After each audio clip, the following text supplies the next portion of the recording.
दास निवेदन करेगा। एक सुरेश चौधरी जी हैं, भगत जी मेरी कुछ शंकाएं हैं सृष्टि रचना को लेकर। जैसे कि सतलोक एक अमरलोक है, वहाँ कोई गलती होती नहीं है। फिर किसी की बुरी नज़र, किसी की गलत सोच, माया, ये सब चीज़ें नहीं हैं। यानी त्रिगुण सत्ता नहीं है, त्रिगुण सत्ता नहीं है।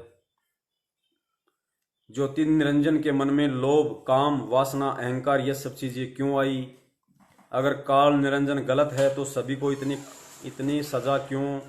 सिर्फ हमने उसके साथ जाने का स्वीकार किया तो ही इतनी सज़ा क्यों? रोज़ 1 लाख मानव शरीर खाने की सज़ा उसे क्यों? उसे भूख की क्यों रख सकते? कबीर साहब कहते हैं कि रोज़ 1 लाख मानव शरीर वह खाता है और 1.25 लाख की उत्पत्ति करता है, पर यह गणित पूरा गलत है। साइंटिफिकली इस धरती पर रोज़ाना 5 लाख बच्चे पैदा होते हैं, कैलकुलेशन क्यों फेल हुआ?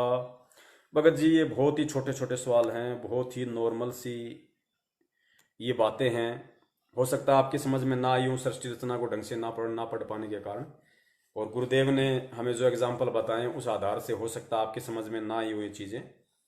तो ये चीज़ें निराधार नहीं हैं, गुरुदेव ने जो बता दिया वो सत्य है। उसको दुनिया का कोई भी साइंस या साइंटिस्ट या दुनिया का कोई भी धर्मगुरु उन चीज़ों को 100 पन में भी नहीं काट सकता, क्योंकि दुनिया का सबसे बड़ा साइंटिस्ट, दुनिया का सबसे बड़ा राजा, महाराजा, शहंशाह यही है और कोई नहीं है। इससे बड़ा कोई गणितज्ञ नहीं है, इससे बड़ा कोई साइंटिस्ट नहीं है। ये आपने बहुत छोटी छोटी बातें की हैं भगत जी। आज हमारे पास इतना समय नहीं है, परमेश्वर दया करेंगे तो अगले शनिवार और संडे को बिल्कुल जहां तक परमेश्वर ने दास को सद्बुद्धि दी है 101% सबूत सहित आप जी को समझाएंगे, समझ में भी आएगा। देखो भगत जी, ये काल का जो लोक है, 21 ब्रह्मांड जो हैं, ये क्या हैं? ये सतलोक की जीरोक्स कॉपी है।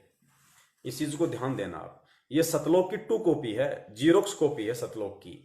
यहां सब कुछ वही है।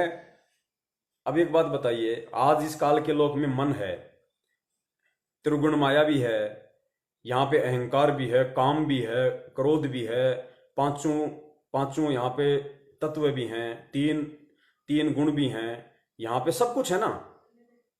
इस काल लोक में जो जो आप ये बुरी चीजें मानते हो, माया माया है या माया से संबंधित है, जो जो आपने नाम गिनाए, ये सारी चीजें हैं यहाँ पे, इसमें कोई दो राय नहीं है। तो ये सारी चीजें आई कहां से भगत जी? 21 ब्रह्मांड बने कहां से? 21 ब्रह्मांड बनाए किसने? ये 21 ब्रह्मांड पहले कहां थे?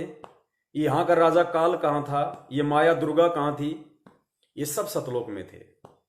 तो दैट्स मीन ये सारी चीजें सतलोक में हैं, क्योंकि सतलोक की ये 21 ब्रह्मांड एक जीरोक्स कॉपी है, 2 कॉपी है।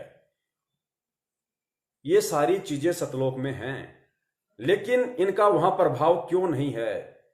क्योंकि इस 21 ब्रह्मांड का जो रचना हुई है वो काल भगवान ने 3 बार तप किया था। एक बार सत्तर युग, फिर 70 युग, फिर 64 युग, जैसा गुरुदेव ने बताया।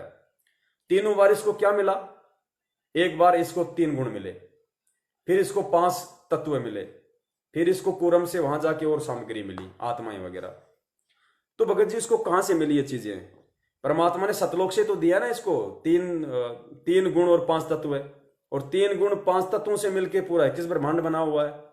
ये सारी चीजें उसी की पैदाइश है। तो ये सारी चीजें सतलोक में हैं भगत जी, लेकिन सतलोक में इन चीजों का प्रभाव नहीं है, ये चीजें निष्क्रिय हैं।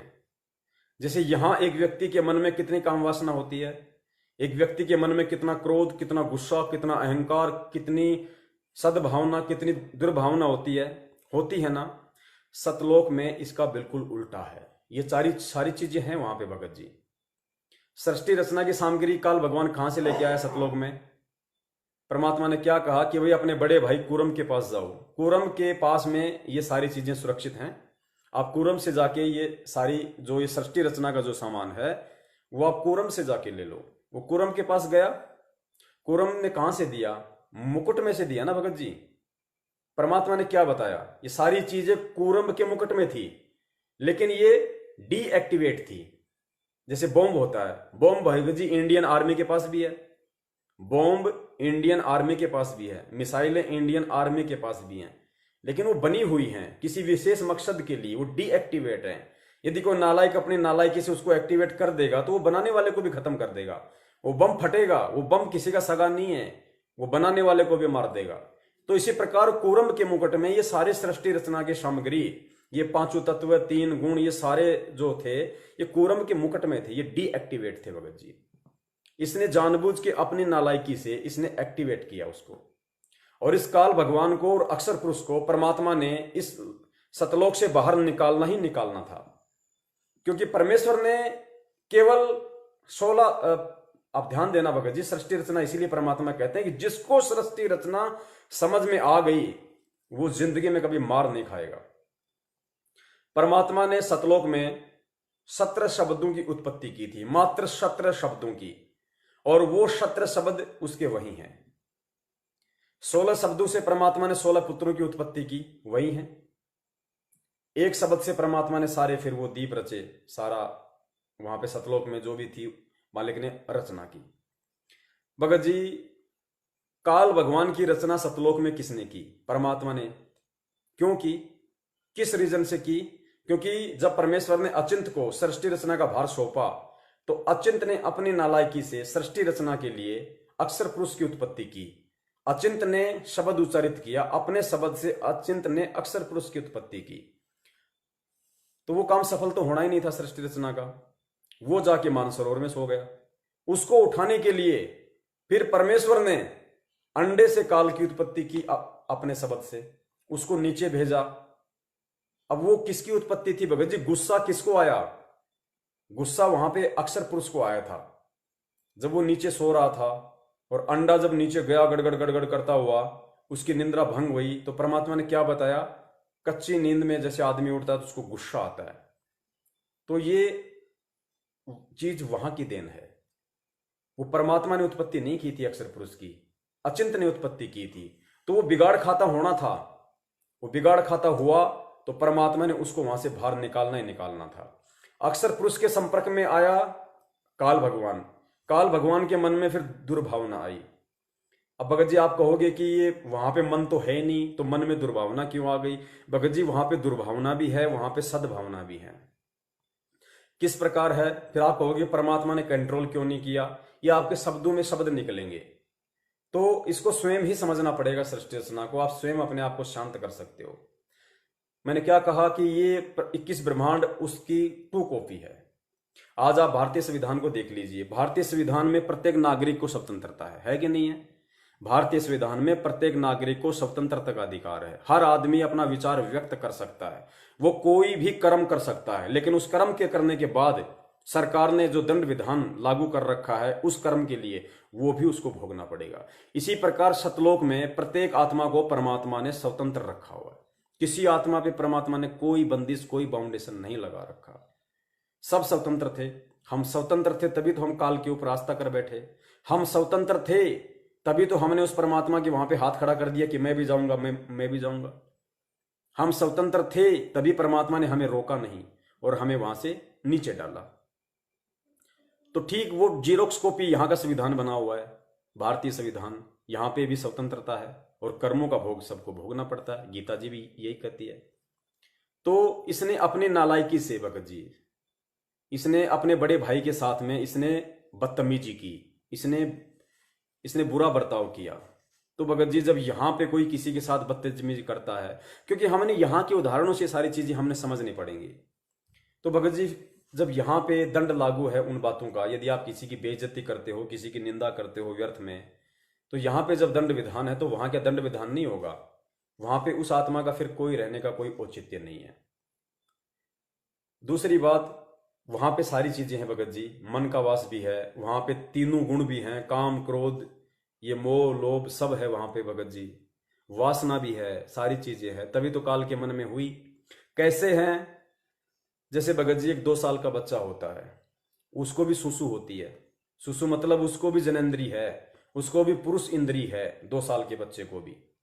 और पुरुष इंद्री एक 30 साल के या 40 साल के व्यक्ति के भी है। लेकिन उस 2 साल के बच्चे में और उस 30 साल के व्यक्ति में उस इंद्री को लेकर, उस वासना को लेकर रात दिन का अंतर है। उस बच्चे के मन में जरा भी, चाहे वो अपनी माता के साथ, चाहे वो नंगा सोए, चाहे माता उसके साथ में, चाहे वो नहाए, चाहे बाथरूम में, या माता चाहे उसको नहलाए नंगा करके, भगत जी उस बच्चे के मन में माता बहन, अपने किसी आड़ोसी पड़ोसी, किसी भी अन्य स्त्री के लिए मन में तनिक भी, पुरुष इंद्री होते हुए भी तनिक भी वासना उसके मन में आती नहीं, दूर दूर तक कोई रिश्ता नहीं, उसका सोच भी नहीं होती है। और एक 30 साल का व्यक्ति अनजाने में किसी को भी देख के अपने मन में किसी भी तरह के गलत विचार पैदा कर लेता है। तो ये अंतर है भगत जी वहां पे एक्टिव और डीएक्टिवेट का। काल ने अपनी गलती से अपने स्वतंत्रता के अधिकार का नाजायज फायदा उठाते हुए उसने उस चीज को डीएक्टिवेट कर डाला जबरन, क्योंकि कूरम उस समय परमात्मा के ध्यान में मग्न था, अपनी साधना में मग्न था। काल ने उसको आवाज दी, वो नहीं उठा, तो गुरुदेव ने बताया कि काल को धैर्य नहीं रहा, काल को शांति नहीं रही। काल ने जबरन गुस्से में आकर उसका मुकुट हिला डाला, और जैसे ही मुकुट हिलाया तो उसमें से वो सारी चीजें ऑटोमेटिक निकल गई, क्योंकि विधान था परमात्मा का। उसको परमात्मा ने सतलोक से बाहर करना ही करना था, और उन आत्माओं को भी बाहर करना था जो उस काल पे आस्था लगा बैठी थी, क्योंकि स्वतंत्र सब है भगत जी। अगर यहां हम स्वतंत्र हैं तो वहां भी स्वतंत्र हैं, ध्यान रखना इस बात का। तो इसने अपनी नालायकी से इसने उन पांचों तत्व 3 गुणों को एक्टिव कर लिया, और जैसे ही इसने एक्टिव किया तुरंत वो चीजें उसी के ऊपर लागू हो गई। वो वासना भी उसके अंदर समाहित हो गई, वो लोभ, लालच, स्वार्थ, छल, कपट, सारी चीजें उसने अपने, क्योंकि मुकुट केवल उसने हिलाया था, मैंने नहीं हिलाया, और आत्माओं ने नहीं हिलाया। तो वो हिलाते ही, अब भगत जी उस समय गुस्सा तो उसको भी आया था, कूरम को भी आया था, लेकिन उसके गुस्से में रात दिन का अंतर था। उसकी सोच कुछ और थी, उसकी सोच कुछ और थी। तो उसने परमात्मा से ध्यान लगाया, तो परमात्मा ने कहा कि बेटा छोटा भाई है, उस नालायक के पीछे नहीं होना, तू शांत रह, छोटा गलती करता है, बड़ा समय किया करता है। तो कूरम चुप हो गया परमात्मा का आदेश मानकर। काल को सुख शांति नहीं थी, तो परमेश्वर ने कहा कि बेटा जिस प्रकार उसने अपने धैर्य का परिचय नहीं दिया, उसने विवेक का परिचय नहीं दिया, उसने जल्दबाजी की, उस नालायक के लोक में हमेशा ऐसा ही अड़कम मचा रहेगा। उसके लोक में किसी को धैर्य, संतोष, विवेक, किसी को भी सुख शांति नहीं रहेगी, जैसी आज इसको नहीं रही। तो सब कुछ वही तो हो रहा है यहाँ पे भगत जी। घर में माता बहनें चूल्हे में आग लगाती हैं, गैस से खाना बनाती हैं, उस खाने का, उस गैस का, उस चीज का आप सदुपयोग करोगे तो आपको वो फायदा देगी, लाभ देगी, और आप उस पर अपना हाथ रख दोगे तो आपको जलाएगी। बिजली हमें सारे लाभ दे रही है, कूलर चला रही है, पंखे चला रही है, हीटर चला रही है, एसी चला रही है, बल्ब जला रही है। अब हम बिजली के तार के हाथ लगाएंगे तो वो मार भी देगी। तो इसने वही किया, इसने सतलोक में परमात्मा के द्वारा आत्माओं को जो स्वतंत्रता का अधिकार दिया हुआ उसका नाजायज फायदा उठाया, और इसने जल्दबाजी करके बिजली को हाथ लगाया। इसने मनमाना वहां पे आचरण शुरू किया। अब दूसरी बात आप कहेंगे फिर सतलोक में ये सब है क्यों भाई, ये परमात्मा ने रखने नहीं थे वहां पे। भगत जी इसका भी रीजन है, क्योंकि सतलोक भक्ति की अंतिम उपलब्धि नहीं है, सतलोक अंतिम मोक्ष नहीं है। ये बहुत बड़ा गहरा एक रीजन है भगत जी, इतनी जल्दी आप समझ नहीं पाओगे जब तक आप सृष्टि रचना को बार बार नहीं समझोगे। क्योंकि परमेश्वर ने सतलोक से ऊपर 3 लोक और बताए, तो सतलोक अंतिम उपलब्धि नहीं है। लेकिन सतलोक से नीचे जितने लोक हैं, चाहे अक्षर पुरुष का लोक हो, चाहे 21 ब्रह्मांड का हो, चाहे नीचे चाहे पाताल लोक हो, सतलोक से नीचे जितने भी लोक हैं, जहां जहां सृष्टि है, उन सबसे उत्तम सतलोक है।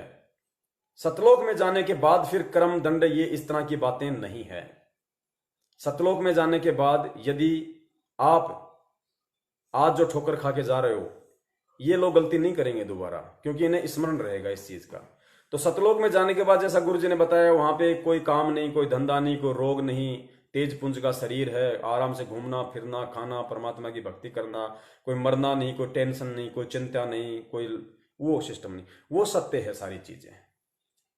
ये बहुत ही पुरानी कहानी है भगत जी। इसकी गिनती भी अगर आप 100 साल तक, अगर आप 1 लाख से भी स्टार्ट करोगे, 1 लाख, 2 लाख, 3 लाख, 4 लाख, तो भी 100 साल में क्या 1000 साल में आप काउंटिंग नहीं कर पाओगे, इतने युग पहले सृष्टि रची गई थी।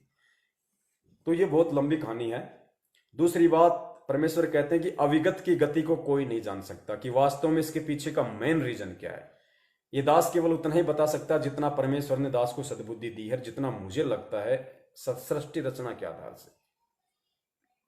तो उस आधार से सिस्टम भगत जी ये है।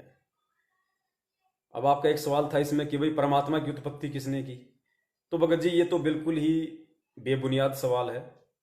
इस सवाल के तो आप ना करो तो ही अच्छा है। क्योंकि परमात्मा की उत्पत्ति कर्ता का जिसे मालूम पड़ जाएगा वो तो परमात्मा से बड़ा हो गया फिर। और यदि आपको परमात्मा का उत्पत्ति कर्ता का किसी ने एंड बैंड करके मालूम भी कर दिया कि भाई वो है, फिर आप उस उत्पत्तिकर्ता के विषय में जानने के लिए जिज्ञासु हो जाओगे कि फिर उस भगवान की उत्पत्ति करने वाले का उत्पत्तिकर्ता कौन है। तो वो तो आगे से आगे बढ़ते रहो, फिर इन चीजों का कोई औचित्य नहीं है भगत जी।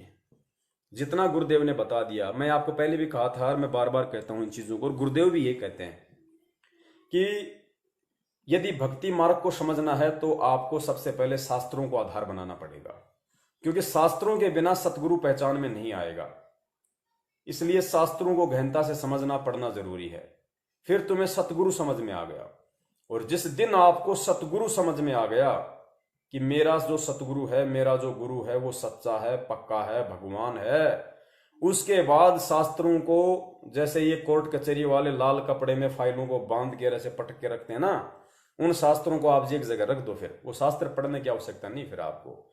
फिर आपका असली शास्त्र, आपका असली शस्त्र, आपका असली अस्त्र, इस भक्ति का आधार, इस भक्ति की श्वास, इस भक्ति का प्राण, इस भक्ति का मार्गदर्शक केवल आपका सतगुरु है।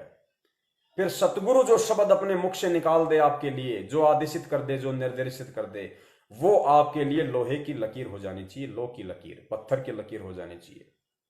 शास्त्र कहीं ना कहीं झूठ बोल सकते हैं, शास्त्र कहीं ना कहीं गलत निर्देशित कर सकते हैं, सतगुरु आपको गलत निर्देशित नहीं करेगा, क्योंकि शास्त्रों में मिलावट हो सकती है, सतगुरु के वचनों में मिलावट नहीं हो सकती। इसलिए अब सतलोक में क्या था, सतलोक में क्या नहीं था, काल के मन में ये क्यों आया, दुर्गा के प्रति बुरी भावना क्यों बैठी है, उसने तप क्यों किया, हम उनके पीछे क्यों लगे, छोटी सी गलती की सजा हमारे को भगवान ने क्यों दी, काल को ये खाने का श्राप क्यों दिया। भगत जी, सृष्टि रचना अभी आपने ढंग से नहीं सुनी, एक बार नहीं, 10 बार नहीं, 50 बार पढ़ने सुनने की भी जरूरत पड़े तो पढ़ो, पढ़नी पड़ेगी भगत जी। यदि आप सतगुरु की शरण में अभी तक नहीं आए हैं, मैं आप सुरेश चौधरी जी से निवेदन करूंगा, यदि आप अभी केवल सत्संग सुन रहे हैं और संत रामपाल जी महाराज जी की शरण में नहीं आए हैं, तो मैं आप जी से निवेदन करूंगा, आप जी और गहनता से सत्संग सुनिए, जल्दबाजी में नाम दीक्षा ना लें, आप जी खूब सुनिए सत्संग, सृष्टि रचना सुनिए, जो भी शंका हो मन में सत्संगों से ही निकलेगी। इस दास के कहने से भी आपकी शंका नहीं निकलेगी भगत जी। दास तो केवल उन भाइयों के लिए एक माध्यम है जिनको मैनेजमेंट ने भ्रमित कर रखा है, लेकिन जो अभी शास्त्रों से ही भ्रमित हैं, जिनको अभी इन चीजों की जानकारी नहीं कि भक्ति क्या है, भगवान क्या है, उनको तो सतगुरु का सत्संग और सृष्टि रचना ही समाधान देगी। तो अभी वो सुनिए आप। और यदि आपने सतगुरु देव जी से नाम दीक्षा ले ली है और उसके बाद यदि आप ये विचार व्यक्त कर रहे हैं, तो भगत जी आप परमात्मा से दूर हैं, आप परमात्मा से दूर हैं भगत जी। क्योंकि ये गुरु जी का विधान है कि नाम लेने से पहले भैया पहले ज्ञान को आधार बनाओ, सत्संगों को आधार बनाओ।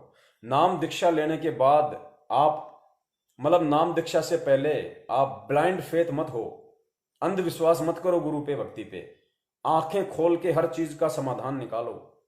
ये शंकाएं आपको पहले निकालनी थी सारी, किसी भी प्रकार की कोई जल्दबाजी नहीं।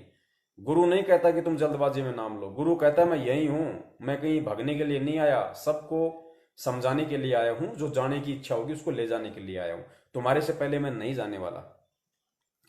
तो यदि आपने नाम दीक्षा लेने के बाद आपके मन में ये शंका है, तो भगत जी आपको अवश्य अपनी इस नादानी के लिए, अपनी इस भूल के लिए सतगुरुदेव जी से दंडवत प्रणाम करके भगत जी बार बार क्षमा याचना मांगनी चाहिए, क्योंकि सतगुरु के वचन अटल हैं भगत जी, हम नहीं समझ सकते।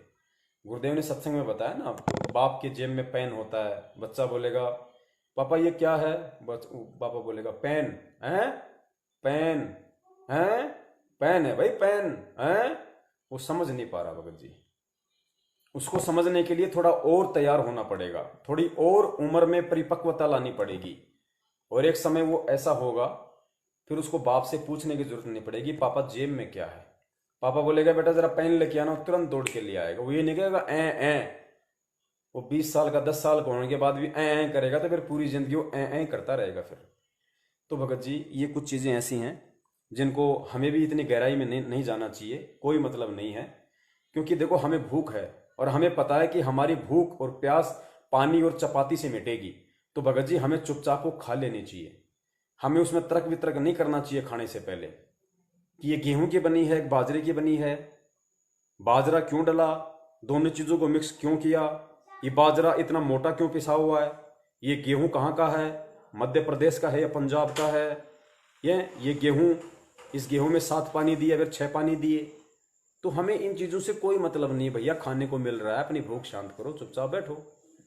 तो सृष्टि रचना में इस तरह की मीन में भगत जी हमें नहीं निकालनी, क्योंकि सृष्टि रचना अगर समझ में आ जाए तो जीवन को पूरा, इंसान को पूरा भक्ति मार्ग समझ में आ जाता भगत जी। और सबसे बड़ी चीज, सबसे बड़ी बाधा यही है कि जीव सृष्टि रचना ही नहीं समझ पाता। आज 70% भगत जो भ्रमित हैं मैनेजमेंट के पीछे, वो क्यों भ्रमित हैं? सिर्फ और सिर्फ सृष्टि रचना ना समझ पाने के कारण। क्योंकि सृष्टि रचना पूरी भक्ति का विधान है, संविधान है। आप जो गलतियां करने जा रहे हो वो आईना है, दर्पण है, इसीलिए लोग भ्रमित हो रहे हैं।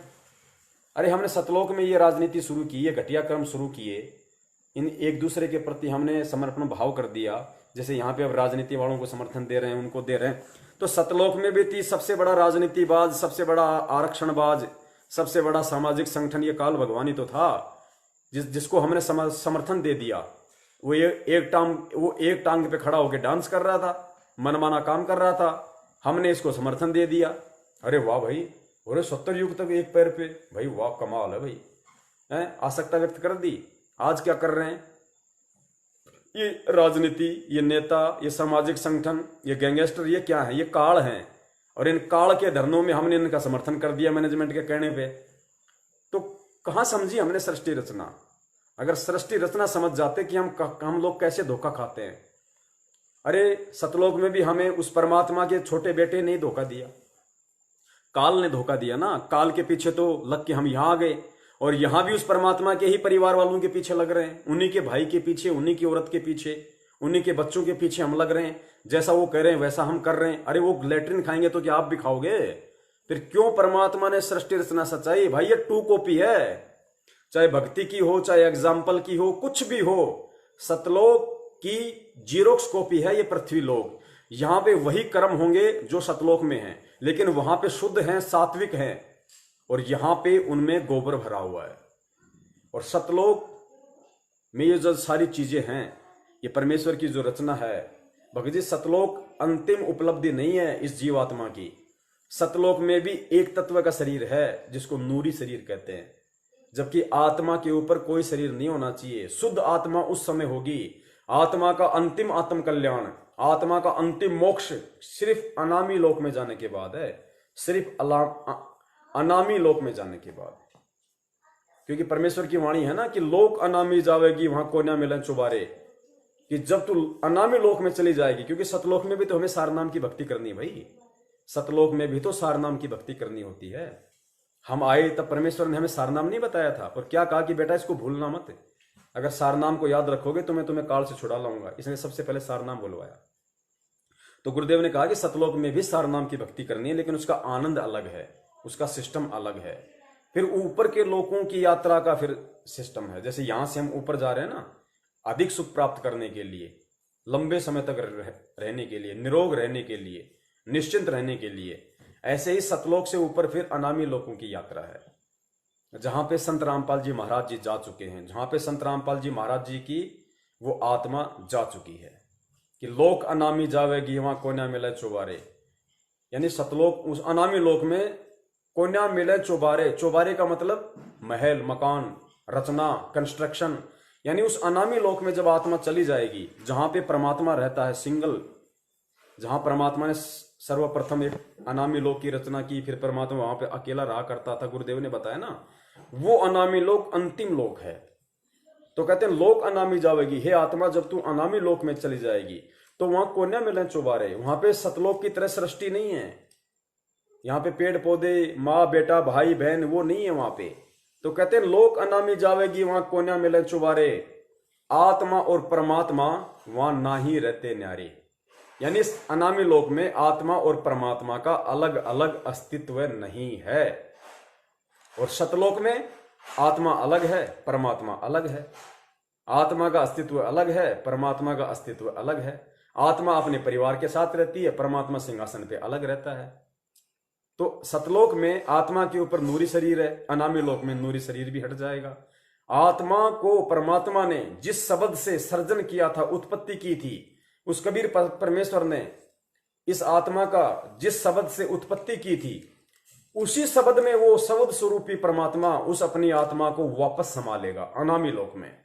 यानी परमात्मा अपने अंतःकरण में, अपने हृदय में, जहां से परमेश्वर ने, क्योंकि कहते हैं ना कि आत्मा परमात्मा का अंश है, उस अंश को परमात्मा अनामी लोक में ले जाकर वापस अपने शब्द में समा लेता है, जहां से परमात्मा ने कभी किसी करोड़ों असंख्यों जन्मों युगों पहले जब सतलोक में उत्पत्ति की थी, सृष्टि रचना की थी, उस समय परमेश्वर ने अपने जिस शब्द से आत्मा की उत्पत्ति की थी, उसी शब्द में परमात्मा अनामी लोक में ले जाकर आत्मा को अपने उसी शब्द में वापस समाहित कर लेता है। यानी अनामी लोक में जाने के बाद फिर इस आत्मा का सदा सदा के लिए झंझट मिट जाता है, अस्तित्व खत्म हो जाता है आत्मा का। ये आत्मा फिर ना कभी मरती ना जन्मती, फिर सब इसका फिनिश हो जाता है सब कुछ। आत्मा थी नहीं, फिर सर्जन ही खत्म, वो अंतिम उपलब्धि है। फिर कहते रामपाल प्रीतम प्यारे की आत्मा वहां पूर्ण आनंद ले रही, सांच कहूं ना झूठ रती बर बात मान ले मेरी। तो ये सतलोक तो नीचे की कैटेगरी है, फोर्थ क्लास है भाई।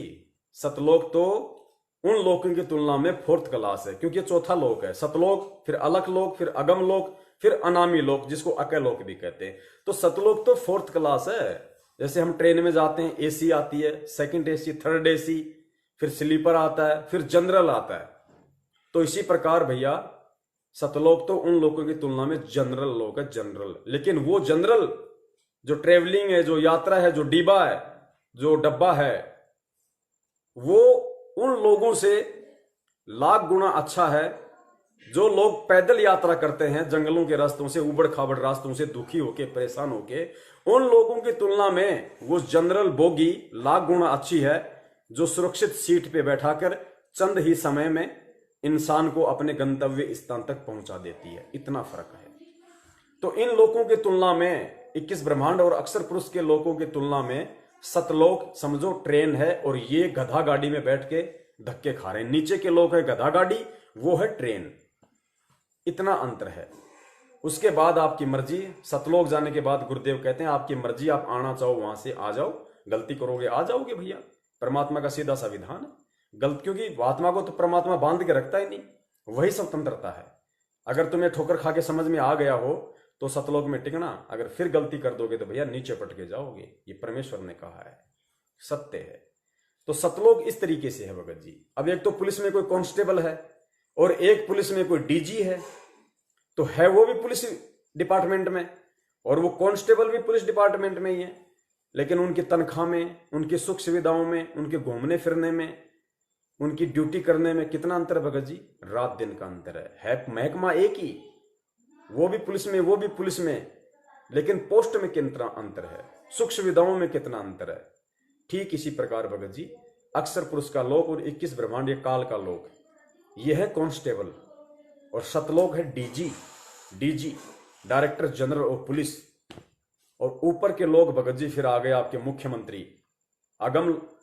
फिर जो सतलोक से ऊपर जो अलख लोग है वो है आपका मुख्यमंत्री। तो डीजी से कितने अच्छे सुख सुविधा मुख्यमंत्री को मिलती हैं, एक स्टेट का राजा हो गया। फिर मुख्यमंत्री से ऊपर है प्रधानमंत्री, तो अलख लोक से ऊपर अगम लोक है प्रधानमंत्री। प्रधानमंत्री वो पूरे देश का राजा, लेकिन फिर भी वो देश का प्रथम नागरिक तो कौन रहता है? राष्ट्रपति रहता है भाई। तो प्रधानमंत्री से ऊपर राष्ट्रपति, अलख लोक से, अगम लोक से ऊपर अनामी लोक जो अंतिम, और इधर राष्ट्रपति अंतिम। राष्ट्रपति से ऊपर फिर कोई पद नहीं, कोई पोस्ट नहीं, वो भारत का प्रथम नागरिक होता है। और वही वो प्रथम नागरिक है जो अगर सुप्रीम कोर्ट में चला जाए तो सुप्रीम कोर्ट का न्यायाधीश भी अपनी चेयर छोड़ के खड़ा हो जाता है। इसी प्रकार हमें इन एग्जाम्पलों को समझ के भगत जी ऊपर की रचनाओं को समझना होगा, तभी हम ये चीजें समझ में आएंगे, तभी हम टिक पाएंगे बड़े भैया। वरना सतलोक में क्या है, सतलोक में क्या नहीं है, वो तो गुरुदेव ने भी बताया। अरे ये बात को नई थोड़ी है, परमात्मा ने असंख्यों बार सृष्टि रचना सुनाई कि भाई वो अंडा पानी में गया, उसको क्रोध आया। तो क्या परमात्मा को नहीं पता था कि जब आज मैं इनको ये बात कह रहा हूं कि भाई इसको क्रोध आया, तो बच्चों के मन में क्या सवाल खड़े नहीं होंगे? फिर वो उसने वो कूरम के पास गया, उसने जल्दबाजी में हड़बड़ाहट में गुस्से में आके कूरम का मुकुट हलाया। कूरम को भी गुस्सा आया, उसको भी गुस्सा आया। तो गुस्सा क्या है? तमोगुण। गुस्सा हो गया तमोगुण। तो क्या गुरुजी को नहीं पता था कि आगे चल के इन आत्माओं के मन में शंका पैदा होगी कि उसमें तमोगुण क्यों आया? फिर काल के ऊपर आस्था, भाई काल के मन में क्यों आया तप करने की? फिर सतलोक में मन कहां से आ गया? फिर वो दुर्गा के प्रति उसकी बलात्कार करने की भावना कि भाई सतलोक में ये मन में ऐसी बकवाद कहां से आ गई? भगत जी, क्या परमात्मा को नहीं पता था इन सब बातों का, सतगुरु रामपाल जी महाराज जी का? लेकिन परमात्मा ने ये कभी नहीं सोचा था कि इस तरह का इतना निर्मल, जो आज से पहले ये ज्ञान नहीं इस पृथ्वी पे, शास्त्रों ने किसी ने प्रमाणित नहीं किया, और इतना ज्ञान सुनने के बाद, मेरे इतना सब कुछ समझने के बाद भी ये मेरी ही सृष्टि रचना में मिनमेख निकालेंगे? भगत जी, उससे बड़ा अपराधी मैं समझता हूं शायद ही को दुनिया में होगा। उस परमेश्वर को इन सब बातों का पता था भगत जी, पता भी है। लेकिन यहां परमात्मा चाहता तो वो भी बता देता, लेकिन वो फिर विश्वास भी तो देखता भगत जी, समर्पण भाव भी तो देखता है। भगत जी, हमें यदि अपनी माँ के विषय में कोई कहे कि तेरी माँ यार शादी से पहले ऐसे ऐसी थी, पीहर में इतने लोगों के साथ इसके शारीरिक संबंध थे, ऐसे ऐसे कुकर्म करती थी, भगत जी हम अपनी माँ से सवाल करते हैं? हमने कभी अपने जीवन में क्या, पहली बात तो यदि कोई व्यक्ति अपने मामा के गांव का या अन्य कोई व्यक्ति हमें अपनी माँ के विषय में ये कहे कि तेरी माँ ऐसी थी, तेरी माँ वैसी थी, तो भगत जी हम उन चीजों को यहाँ पे नहीं लेते। हमें गुस्सा आ जाता आदमी की, हम गर्दन पकड़ लेते कि नालायक, तूने मेरी माँ के विषय में बोला कैसे? ठीक, वो सही बोल रहा होगा, लेकिन बेटे की मैं भावना बता रहा हूँ, श्रद्धा बता रहा हूँ, विश्वास और लगन बता रहा हूँ भगत जी। वो अपनी माँ के खिलाफ एक शब्द सुनने को तैयार नहीं होगा अगर असली बेटा होगा तो। और यदि कोई बोल रहा है और यदि वो बच्चा सामना करने में सक्षम नहीं है, तो वो बच्चा अपनी माँ से कभी जिंदगी में सवाल नहीं करेगा। वो बच्चा अपने बड़े भाई से या अपने बाप से कभी जिंदगी में सवाल नहीं करेगा कि मेरी माँ के विषय में लोग ऐसा बोल रहे थे। तो वो बेटा है, बेटा, सुपुत्र बोलते उसको। और भगत जी भक्ति मार्ग, ये सतगुरु तो भगत जी उस माँ से भी असंख्य गुणा ज्यादा सम्माननीय, पूजनीय, आदरणीय माता है। ये हमारी असली माता है। ये माताएं तो हमारी लाखों करोड़ों गई।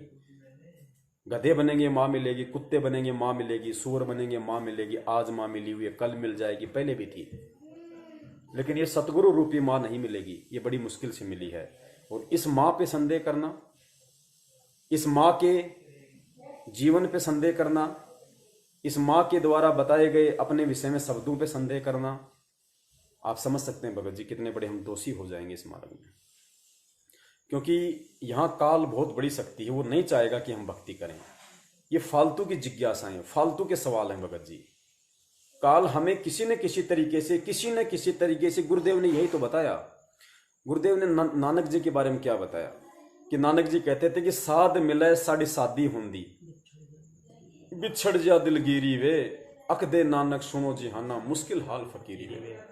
कि साध मिले साड़ी शादी होंदी, शादी कहते हैं खुशी को बताया गुरुदेव ने, खुशी कि जब भगत लोग मिलते हैं, साधु लोग आते हैं तो मुझे खुशी होती है।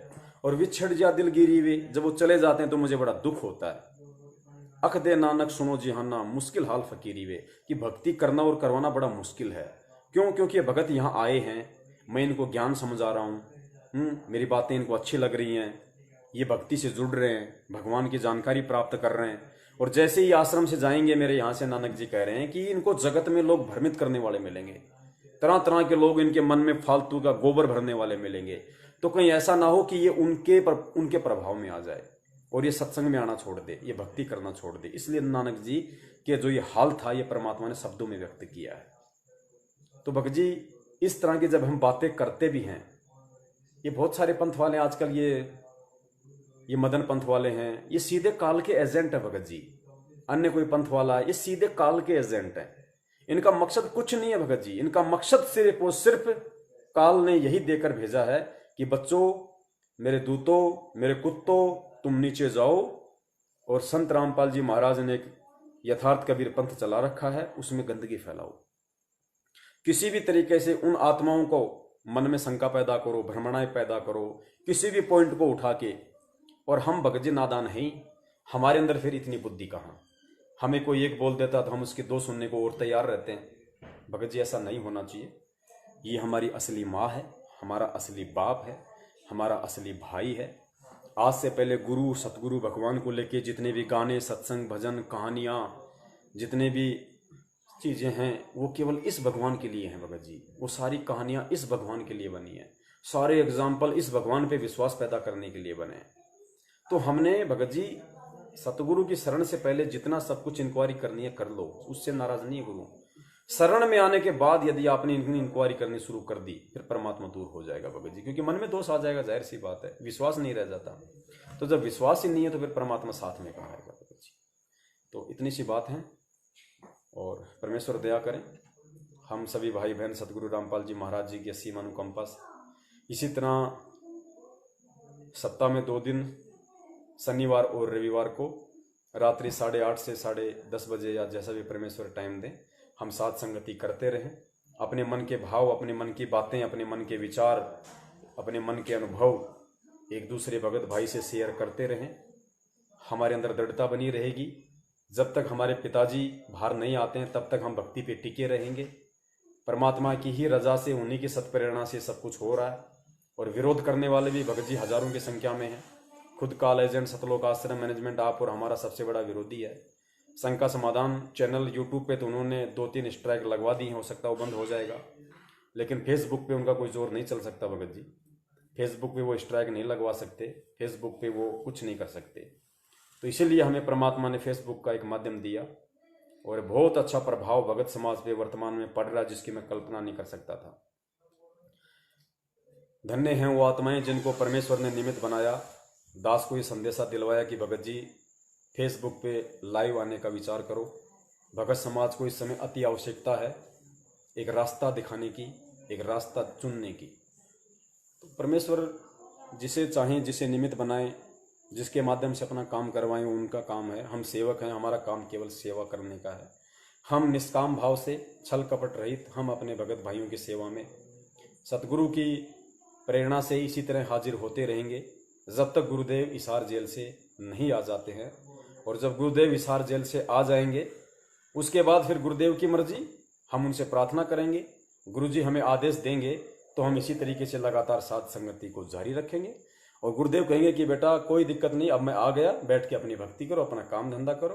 तो जैसा गुरुदेव कहेंगे हम वैसा करेंगे। हम तो गुरुदेव के कुत्ते हैं, हम तो उनके गुलाम हैं भाई। वो जैसा कहेंगे, जैसा इशारा करेंगे, हम तो वो चाहे आंखों से इशारा करें, चाहे जुबान से इशारा करें, हम तो इशारों के गुलाम हैं, हमें वैसा ही करना है। सत साहिब जय हो बंदी छोड़ की, बंदी छोड़ सतगुरु रामपाल जी महाराज की जय। सत साहिब। भाई जो गुरु बचन पे डट गे रकट गे फंद 84 के। भाई जो गुरु बचन पे डट गे रकट गे फंद 84 के।